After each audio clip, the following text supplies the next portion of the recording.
கேட்குறேன், நீங்கள் ஒரு சட்டமன்ற உறுப்பினர், உங்களை வந்து பார்த்தீங்கன்னா மக்கள் தேர்ந்தெடுத்திருக்கிறாங்க. நீங்கள் இந்த மாதிரி பேசுனீங்கன்னா நாளைக்கு பன்ரோட்டியில் டெபாசிட் ஆகுவீங்களா?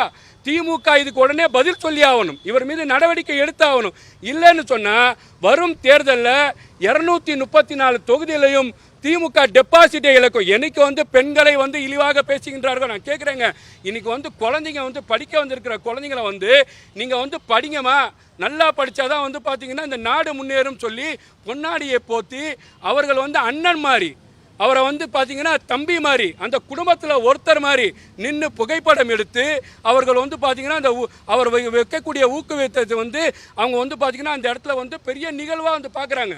தன் தகப்பனை கூப்பிட்டு வராங்க, தன் தாயை கூப்பிட்டு வராங்க, தன் ஆசிரியரை கூப்பிட்டு வராங்க, மாதா பிதா குரு தெய்வம் என்று சொல்கிற மாதிரி அந்த மேடையில் கூப்பிட்டு வந்து எங்களை வந்து இந்த மாதிரி விஜயண்ணா சொல்வதை நாங்கள் நேசிக்கிறோன்னு சொல்லியிருக்கிறாங்க. அந்த மாதிரி ஒரு அழகான ஒரு நிகழ்ச்சியை வேல்முருகன் வேண்டுமென்றே திமுகவிற்கு ஒத்தை சீட்டு வாங்க வேண்டும் என்று சொல்லக்கூடிய வேல்முருகன் அவர்கள், அவர் திமுகவுடைய எம்எல்ஏ, அவர் கட்சி பார்த்தீங்கன்னா கலைச்சி 4 வருஷம் ஆச்சுன்னு நினைக்கிறேன். ஒரு லெட்டர் பேடு கட்சியை வச்சு நான் கேட்குறேங்க, உங்களுக்கு எத்தனை தொண்டர்கள் இருக்கிறாங்க? மரியாதைக்குரிய தமிழக வெற்றி கழக தலைவர் விஜய் அவர்களுக்கு கோடான கோடி தொண்டர்கள் இன்னைக்கு வந்து பார்த்தீங்கன்னா எங்கெங்கெல்லாம் தொண்டர்கள் இருக்கிறார்கள் சொல்லி நம்ம பார்த்துட்டு இருக்கிறோம். இது எல்லாம் பார்த்து அந்த ஒரு தலைவர் அமைதியாக இருக்கிறாருன்னு சொன்னால் இதை தான் ஒரு தலைமை பண்புன்னு நாங்கள் பார்க்குறோம்.